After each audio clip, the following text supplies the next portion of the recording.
Earl heard the sound at sunset. It was not thunder. It was not a plane. It was something between a scream and a roar, like metal being torn apart in the sky. He set down his coffee cup and walked to the porch of his old farmhouse. The thing came down fast. It cut through the orange sky like a falling star, trailing smoke and sparks. Earl watched it crash into his cornfield about half a mile away. The impact shook the ground beneath his boots. Stalks of corn flew into the air. Then everything went quiet. Earl was 58 years old. He had lived on this farm his whole life. He had seen strange things before, tornadoes that moved like living creatures, lightning that struck the same tree 7 times. He had even seen the first alien ships arrive on the news 20 years ago, back when the whole world lost its mind for a few months. These days, aliens were just another thing that existed, like the internet, like self-driving trucks. The universe was bigger than Kansas, but Kansas was still home. He grabbed his flashlight and started walking toward the crash. The corn was flattened in a wide circle. In the center sat a vehicle unlike anything Earl had ever seen. It was sleek and curved, about the size of a small car but shaped like a teardrop. The surface looked almost alive, like the shell of a beetle. It was black with hints of deep purple that shifted in the fading light. Some kind of glowing fluid leaked from cracks in its side, pooling on the dirt like spilled paint. Standing beside the wreck was a woman. At least she looked like a woman. She was tall, maybe 6 feet, with skin so pale it seemed to glow in the darkness. Her hair was silver white and fell past her shoulders like water. She wore a tight black suit that covered her from neck to toe, but it was her eyes that made Earl stop walking. They were completely black. No white parts, no colored parts, just 2 pools of darkness that reflected the last light of the sun. She turned to look at him. Her face showed no expression, no fear, no anger, nothing at all. Earl raised his flashlight a little, not pointing it at her face, just enough to see better. "You hurt?" he asked. The woman tilted her head. It was a small movement, but something about it seemed wrong. Too smooth, too controlled, like a cat watching a mouse. "I am not injured," she said. Her voice was cold and clear, like ice cracking on a winter pond. "My vessel has malfunctioned. I require repairs." Earl looked at the crashed vehicle. Smoke still rose from somewhere inside it. The glowing fluid had stopped leaking, but the damage looked serious. "That's your ride, huh?" he said. "Looks like she took a beating." "It is a skiff," the woman said. "Class 4 personal transport. The primary drive cell has ruptured. Secondary systems are failing." Earl nodded slowly. He did not understand most of those words, but he understood broken machinery. He had been fixing tractors and trucks and combines for 40 years. Machines were machines. They had parts. Parts broke. You fix them or you replace them. "Well," he said, "I got a workshop back at the house. Tools, spare parts for Earth stuff anyway. Can't promise I can fix alien technology, but I can take a look, if you want." The woman stared at him for a long moment. Her black eyes did not blink. Earl felt something strange in his chest. Not fear exactly. More like the feeling he got when a storm was coming. A pressure in the air. A warning from somewhere deep in his bones. But Earl had never been the type to run from storms. "You would help me," the woman said. It was not a question. It sounded more like she was trying to understand something that did not make sense. "Don't see why not," Earl said. "You're stuck. I got time," seems simple enough. The woman was quiet for another moment. Then she spoke a single word. "Come again." "My name," she said. "I am Earl." He tipped an imaginary hat. "Pleasure to meet you, even if the circumstances ain't ideal." He helped her push the skiff onto a flat piece of ground. It was lighter than it looked, almost like it wanted to float. Moved with a strange grace, never seeming to use much effort. When their hands touched once by accident, her skin was cold. Not cool, cold. Like touching metal that had been left outside in winter. Earl pretended not to notice. They walked back to the farmhouse together. Earl talked about the weather, about the corn harvest, about how his truck needed new brakes. Said nothing. She just walked beside him, her black eyes scanning everything. The fields, the trees, the old barn with its faded red paint, the farmhouse with its yellow lights glowing in the windows. Earl showed her to the guest room. It had belonged to his daughter before she moved to Chicago. That was 15 years ago now. The room smelled like dust and old memories. Bathrooms down the hall, Earl said. Kitchen's downstairs. Help yourself to anything in the fridge. I usually wake up around 5, but you sleep as long as you need. Stood in the doorway of the room. She looked at the small bed, the faded curtains, the old photograph of Earl's daughter on the wall. Then she looked at Earl. You do not fear me, she said. Earl shrugged. Should I? Yes. The word hung in the air between them. Earl could feel that storm pressure again, that warning in his bones. This woman was dangerous. He knew it the same way he knew when milk had gone bad or when a fence was about to fall down. Some things you just knew. But Earl had buried his wife 3 years ago. He had watched her waste away from cancer, had held her hand at the end, had put her in the ground next to the oak tree she had loved. After that, fear seemed like a small thing, a thing for people who still had something to lose. Get some rest, Earl said. We'll look at your skiff in the morning. He walked downstairs and poured himself another cup of coffee. Through the kitchen window, he could see the moon rising over the cornfield. Somewhere out there, the alien vehicle sat in the dark, broken and strange. Earl drank his coffee and thought about nothing in particular. Upstairs, stood at the window of the guest room and looked down at the farmhouse below. She could hear Earl's heartbeat from here, slow and steady, strong. The blood moving through his veins sounded like music. She had not fed in 23 days. Her body was weak. Her mind was clouded with hunger. This human would be easy. One quick strike. A few minutes of feeding. Then she could wait for her ship to be repaired and continue her hunt. But something stopped her, something she could not name. She turned away from the window and sat on the small bed. The mattress creaked beneath her weight. The room smelled like dust and something else, something warm, something she had not smelled in a very long time. It smelled like home. Closed her black eyes and waited for the dawn. The next 3 days were the strangest of long life. She was 412 years old. She had walked on 100 different worlds. She had seen empires rise and fall.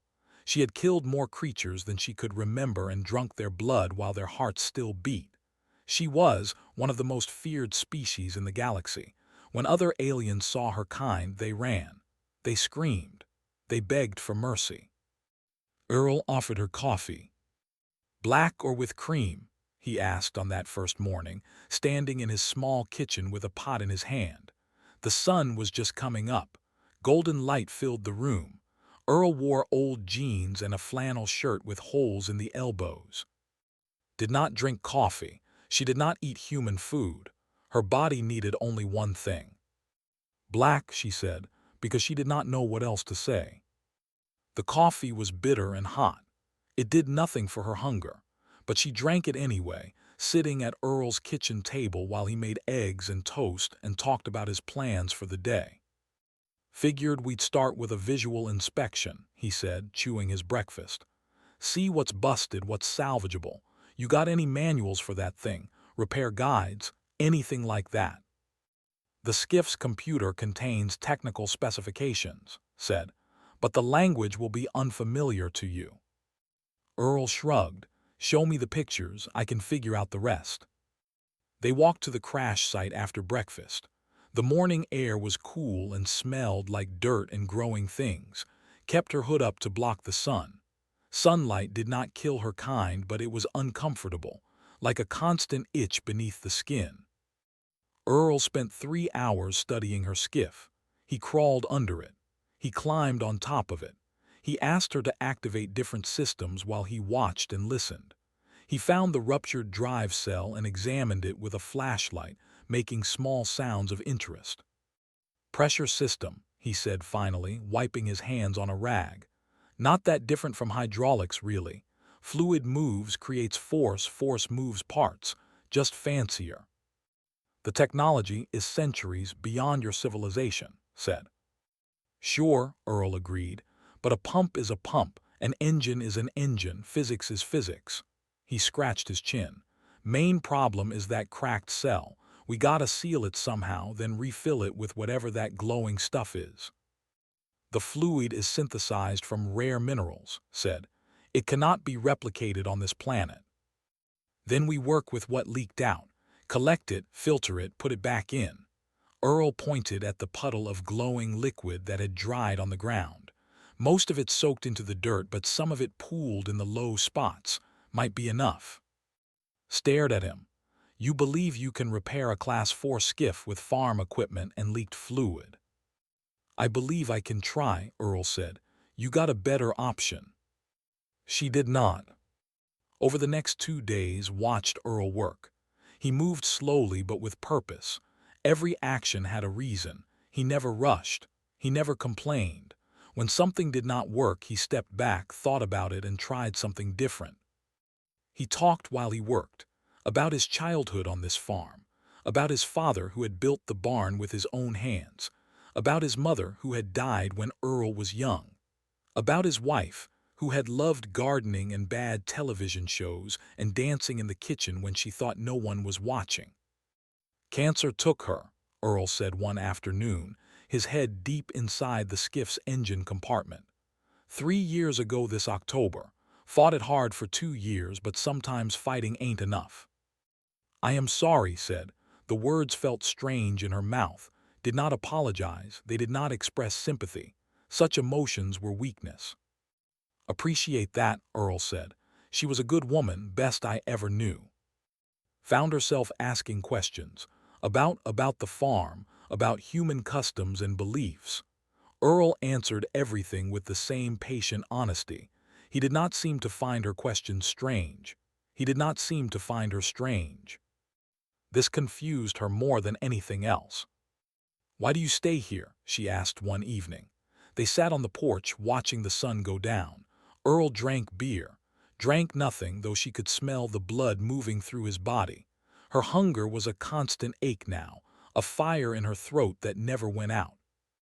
Where else would I go? Earl asked. Anywhere. The galaxy is vast. Your species has access to interstellar travel now. You could see other worlds, other civilizations. Earl was quiet for a moment. The sun touched the horizon and began to sink. This is where is buried, he said. This is where my parents are buried. This is where I was born. Every good memory I have is tied to this land. He took a sip of his beer. Some folks need to see the whole universe to find meaning. Me, I found mine right here. Don't see the point in leaving it behind. Did not understand. Her own world had died centuries ago. Her people were scattered across the stars, hunting alone, trusting no one. The idea of belonging to a place, of choosing to stay because of love and memory, was foreign to her. But something about it made her chest feel tight. That night she made a mistake. She was walking near the barn when a coyote appeared from the darkness. It was just an animal, no threat at all, but her hunting instincts took over. She moved without thinking, crossing 20 feet in less than a second, her fangs extending, her eyes blazing with inner light. The coyote ran, stopped herself before she could chase it. When she turned around, Earl was standing on the porch watching her. For a long moment, neither of them spoke. The night was very quiet. Somewhere far away, an owl called out. You're one of them blood drinkers, ain't ya? Earl said finally. His voice was calm, curious even. Read about your kind once. Article online. Called you void vampires or something like that. Fangs slowly retracted. She stood very still, waiting for him to run, to scream, to reach for a weapon. She said, that is what my people are called. Earl nodded slowly. Figured there was a reason you only come out after dark, reason you never eat anything, reason you're so cold. You should be afraid, said. Probably, Earl agreed, But I'm too old and too tired for fear." He looked at her with those steady brown eyes. "You need blood to survive. That's just how you're built. Same as a lion needs meat. Same as I need water. Don't seem fair to judge you for that." "I could kill you," said, "easily." "I know." Earl took another sip of his beer. "But you haven't 3 days now. You could done it that first night when I was sleeping. You didn't." He shrugged. "Seems to me like you're not the monster you think you are." Felt something crack inside her chest. Something old and hard that she had carried for centuries. "You need feeding, though," Earl said. "I can tell you're getting weaker, moving slower." He set down his beer and stood up. "Come inside. I got a first aid kit with clean needles. We can do this proper." Stared at him. "You would offer me your blood freely." "Been donating at the clinic in town for 30 years, Earl said. "Don't see the difference." He walked inside without waiting for an answer. Stood in the darkness for a long time, listening to his heartbeat grow fainter as he moved through the house. Her hunger screamed at her to follow, to take, to feed. But something else, something quieter, told her to wait. To trust. She walked toward the house. The kitchen was bright and warm. Earl sat at the table with a first aid kit open in front of him. White gauze, alcohol wipes, a clean needle still in its plastic wrapper. Stood in the doorway. She could not make herself move forward. "Changed your mind?" Earl asked. He did not sound upset, just curious. "I do not accept blood," said. "I take it.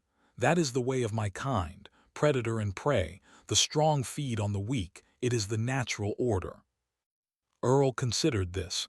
"And how's that working out for you?" The question hit her like a physical blow.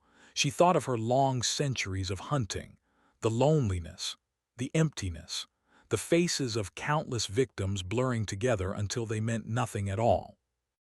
"Not well," she admitted. Earl nodded. "Then maybe try something different." He pushed the first aid kit toward the empty chair across from him. "Sit down, tell me about yourself. We got time." Sat. The chair creaked under her weight. She looked at the human across from her, this strange, stubborn creature who should have died 3 days ago. "What do you want to know?" she asked. "Everything," Earl said. "Start at the beginning." So she told him. She told him about her, a planet called that orbited a dying red star. Her people had evolved there in eternal twilight, developing the ability to survive on blood when other food sources became scarce. They had built great cities in the darkness. They had created art and music and poetry. They had loved and dreamed and hoped like any other species. Then the star began to die faster than anyone predicted. Her people scattered across the galaxy, refugees without a home. Some tried to integrate with other civilizations. They were hunted, killed, driven out. The galaxy feared what it did not understand. "So we became what they expected," said. Her voice was flat, empty. "We became hunters, killers, monsters in the dark. If they would not accept us, we would take what we needed to survive." "That's a sad story," Earl said. "It is the truth." "Can be both." Earl leaned back in his chair. "You said you were a huntress. What does that mean?" Hesitated. This was dangerous ground. But something about the quiet kitchen, the warm light, the steady presence of this human made her want to speak. "I hunt others," she said. "Those who have committed crimes, those who threaten to expose us. And sometimes I hunt other species for payment, for survival." She met his eyes. "I am an assassin, Earl. I have killed hundreds, perhaps thousands. I stopped counting long ago." Earl was quiet for a moment. His face showed no judgment, no horror, just thoughtful consideration. "Why?" he asked finally. "Because I am good at it, because it keeps me alive, because I have nothing else." "That's 3 reasons," Earl said. "None of them are good ones." Felt anger rise in her chest. "You do not understand, you cannot understand. You are human. Your lives are short and soft. You have never known what it means to be alone for centuries, to be hated by every species you meet, to have no home, no family, no purpose except survival." Earl poured himself a glass of whiskey. He did not speak for a long time. When he finally did, his voice was soft. "My great-grandfather came to this country with nothing," he said. "Escaped a war in his homeland, lost his whole family on the journey, arrived here not speaking the language, not knowing anyone, not having a single friend in the world. He took a sip of whiskey. He built this farm from nothing, married a local girl, had kids, died at 92 surrounded by people who loved him." Earl set down his glass. "Point is, nobody's story is finished until it's finished. You've been alone for 400 years. Doesn't mean you have to be alone for 400 more." Felt something wet on her cheek. She touched it with her fingers, a tear. She had not cried in 2 centuries. "I do not know how to be anything else," she whispered. "That's okay," Earl said. "Nobody does at first. You just figure it out as you go." He pushed the first aid kit toward her again. "Now, are you going to let me help you or not?" Looked at the kit, at the needle, at Earl's wrist where she could see the blue veins beneath his skin. "Can sense things in blood," she said. "Emotions, memories, the essence of who someone is. If I drink from you, I will know you, truly know you, every joy, every sorrow, every secret." "I got no secrets worth hiding," Earl said. "And I figure if you're gonna drink my blood, you might as well get the full experience." He rolled up his sleeve and held out his arm. Took it gently. His skin was warm, alive. She could feel his pulse against her fingers, steady and unafraid. "This may hurt," she said. "I've had worse." She bit down. Earl made a small sound but did not pull away. Drank slowly, taking only what she needed. The blood flowed into her, hot and rich and overwhelming. And with it came Earl. She tasted his childhood summers, running through cornfields with his brother. She tasted his father's rough hands teaching him to repair a tractor. She tasted his mother's funeral, the rain falling on a small grave. She tasted his wedding day, in a white dress, laughing as they danced. She tasted decades of hard work, droughts and floods, good harvests and bad, arguments and reconciliations, quiet evenings on the porch watching the stars come out. She tasted its diagnosis, the fear, the hope, the slow, terrible decline.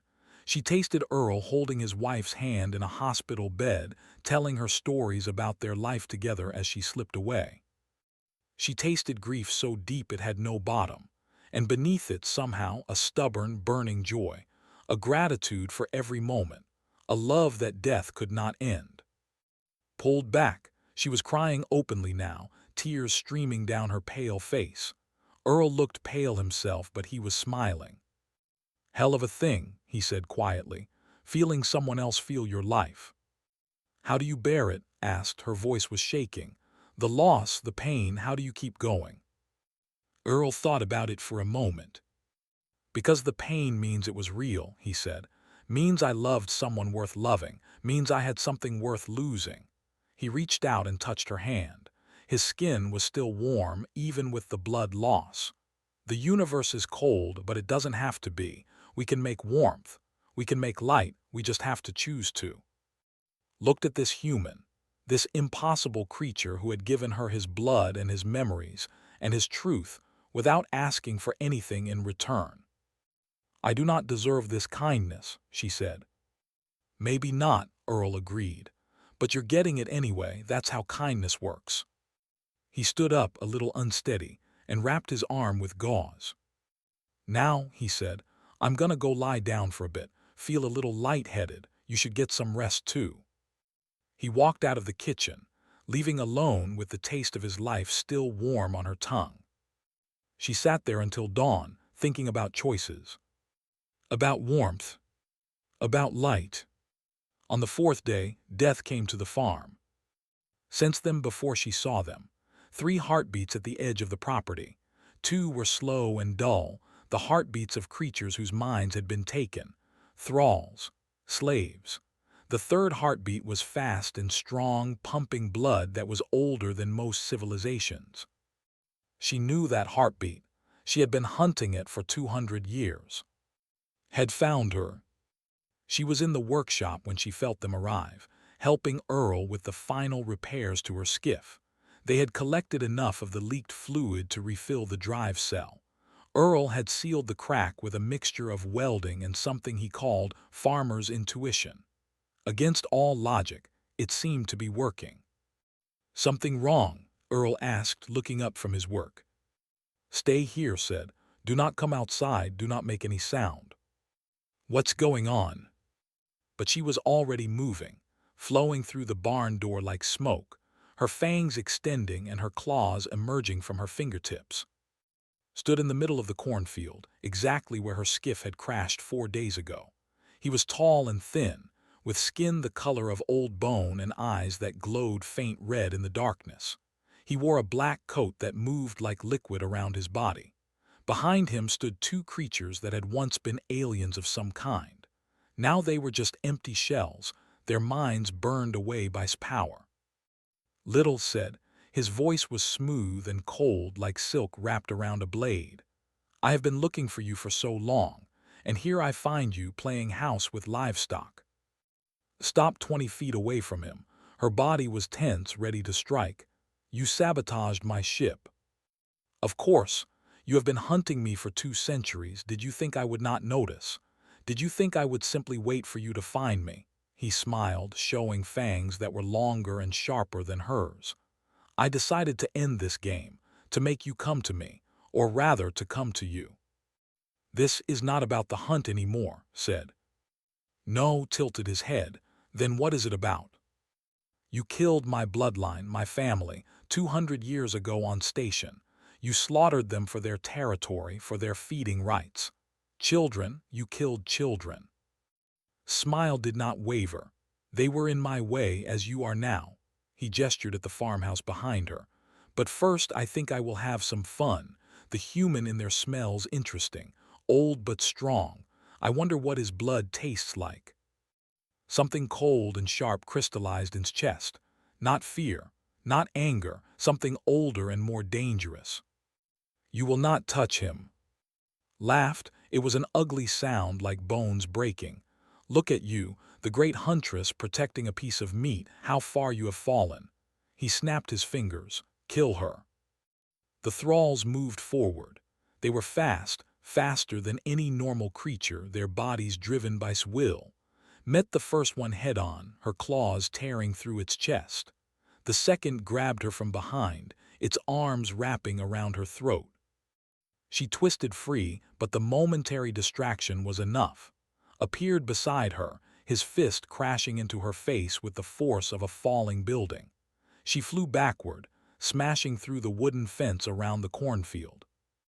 "Weak," said, walking toward her slowly. "You have been feeding on willing blood. I can smell it on you. It makes you soft, pathetic. A true takes what they need. A true does not ask permission." Struggled to her feet. Blood ran from her nose, her mouth, a dozen cuts across her body. She was weak. He was right about that. Weeks without proper feeding, then only the small amount Earl had given her.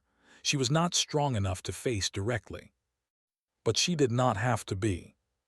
"Now," said, raising his hand for the killing blow, "let us end this sad chapter of your existence." The shotgun blast caught him in the side of the head. It did not kill him. Nothing so simple could kill an elder, but it hurt. It surprised him, and most importantly, it made him turn around. Earl stood on the porch of his farmhouse, an old shotgun in his hands. His face was calm. His hands were steady. "Evening," he said. Stared at him. Then he laughed again, louder this time. "A human? You think a human can hurt me? Your weapons are toys, your species is nothing. You are cattle, you are food." "Maybe so," Earl said, "but I ain't pointing the gun at you." He fired again, this time at the grain silo beside the barn. The same grain silo where he had spent the previous night, quietly moving the damaged fuel cell from skiff. The same fuel cell that still contained traces of unstable alien energy. The explosion was beautiful. A column of blue-white fire erupted from the silo, washing over the thralls and engulfing in flames. The elder screamed, a sound that shattered windows across the farm. His coat burned away, his pale skin blackened and cracked. Did not hesitate. She launched herself at while he was still burning, her claws finding his throat, her fangs sinking into his shoulder. They crashed together into the dirt, rolling through flames and debris. Was stronger than her. Even burning, even wounded, he was older and more powerful. He threw her off, rising to his feet with fire still dancing across his body. "You will die for this," he snarled. "You and your pet human, I will make it last for days. I will make you watch as I—" The fire axe caught him in the arm. Earl stood behind him, gripping the handle with both hands. The blade had bitten deep into his elbow, nearly severing the limb. The old farmer pulled the axe free and swung again. Dodged, but he was slow now, burning, bleeding, distracted by pain and rage. It was all the opening needed.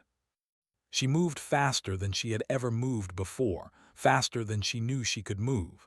Her hand shot forward, fingers like spears, and punched through his chest. She felt his ancient heart in her grip, cold and slow and full of poison. "For my family," she whispered. She tore it out. Elder of the crime lord of a dozen systems, fell to the ground and did not get up. Stood over his body, his heart still in her hand. The flames were dying down. The night was quiet except for the crackle of burning wood and the distant sound of sirens. Then her legs gave out. She collapsed into the dirt, her body finally surrendering to exhaustion and injury. The world began to go dark around the edges. The last thing she felt before consciousness left her was warm hands lifting her up, strong arms carrying her toward the light. Earl's voice, calm and steady as always, "Come on now. Let's get you inside. You ain't dying in my cornfield." Then darkness. Then nothing at all. Woke to the smell of coffee. She was lying in the guest room bed, covered with old quilts that smelled like lavender and dust. Sunlight filtered through the curtains, soft and golden. Her body ached everywhere, but the pain was distant, fatting. She sat up slowly. Bandages covered most of her arms and chest, human bandages applied with careful hands. The door opened and Earl walked in carrying a tray. On it sat a cup of coffee, a glass of something red, and a plate of toast.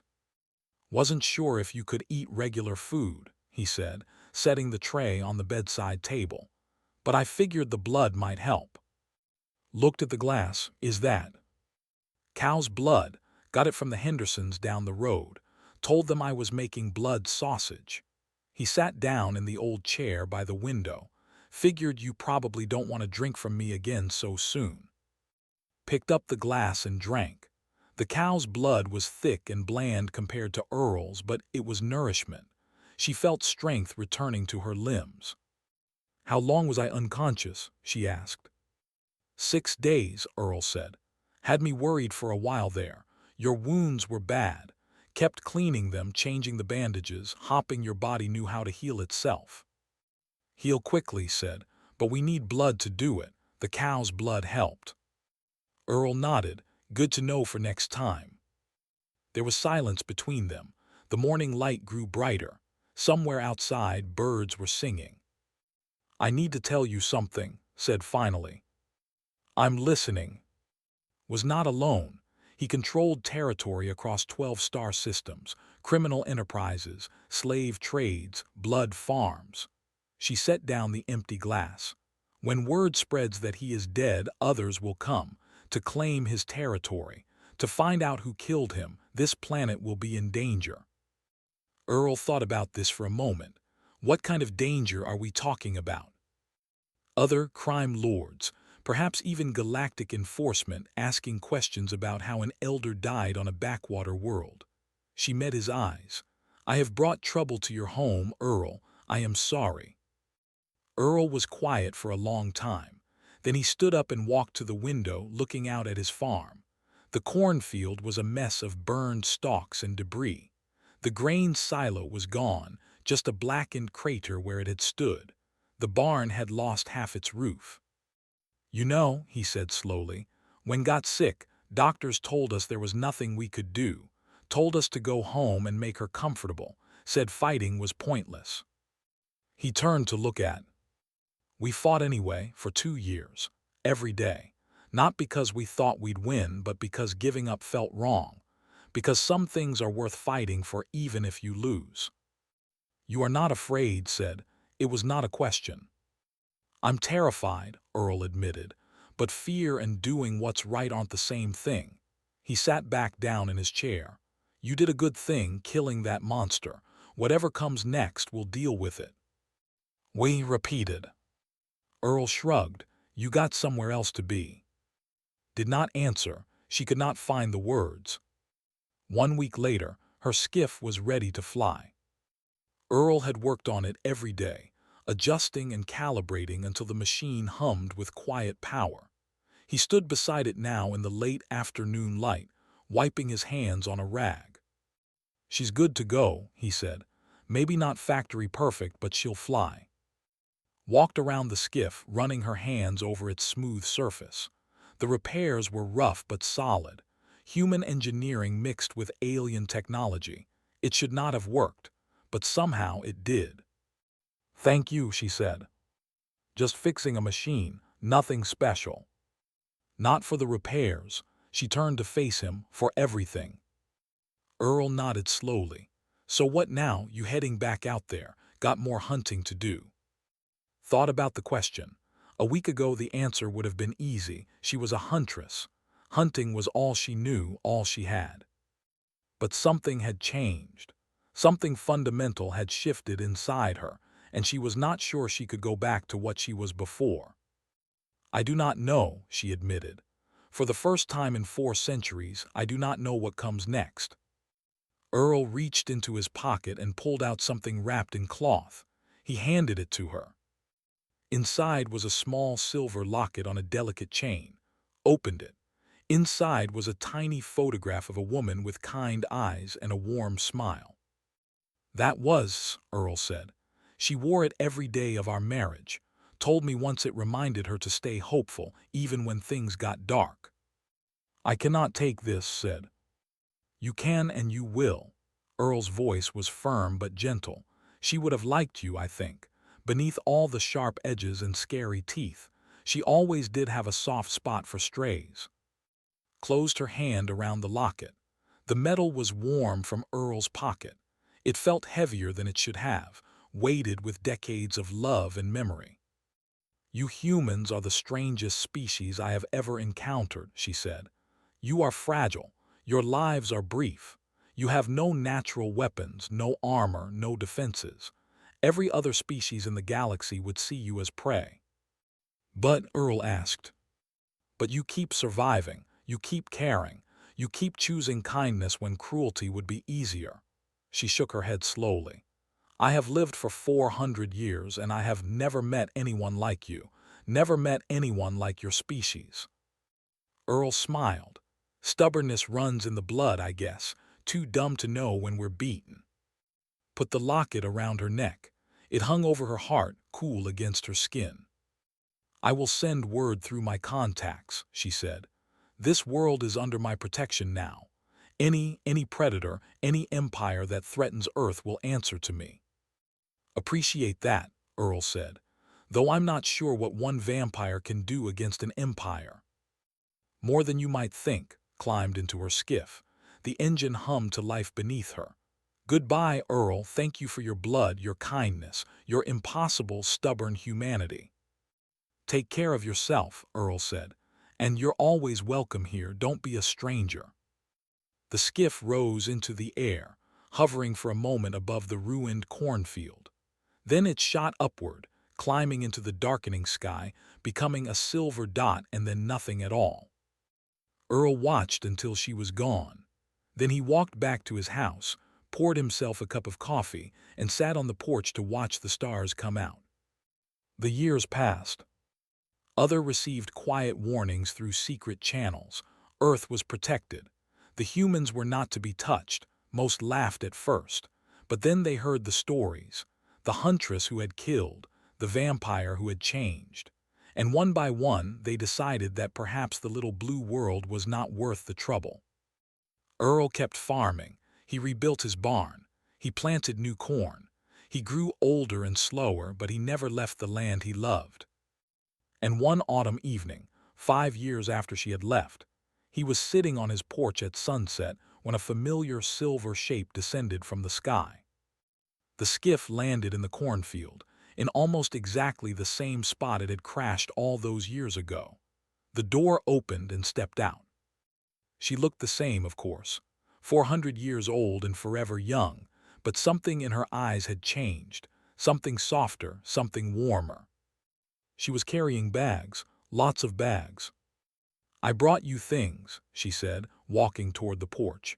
"Seeds from a dozen worlds, coffee beans from a space station called Nexus Prime, star charts that I thought you might find interesting." Earl set down his coffee cup and smiled. "Wondered when you'd come back around," he said. Stopped at the bottom of the porch steps. She looked at him, this old human who had changed everything, and felt something she had not felt in centuries. "Home. Is there room for one more?" she asked. Earl poured a second cup of coffee and held it out to her. "Always," he said. Climbed the steps and sat down beside him. They watched the sunset together, two impossible friends at the edge of the universe. Above them the first stars began to appear, worlds beyond counting, species beyond number, empires rising and falling in the endless dark.